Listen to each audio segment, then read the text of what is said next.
Ligao is the home of the best rice puto makapuno daw, sabi ng mga taga Bicol. Kaya naman, sobrang excited akong tikman ito at alamin kung bakit nga ba ito binabalik-balikan dito sa Albay. Hello po! Hello! Magandang hapon po. Paano ba ito gawin?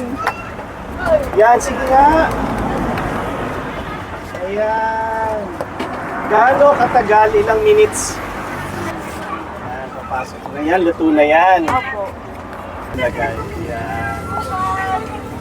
Ayan. Sarap! Masarap! Kailan pa po ba nagsimula itong rice puto makapuno dito sa Ligao? Matagal na po, sir. Bali po, nasa 20 years na po kami gumagawa nito. So, bakit ito binabalik-balikan ito dito? Kasi po, masarap po siya, sir. Saka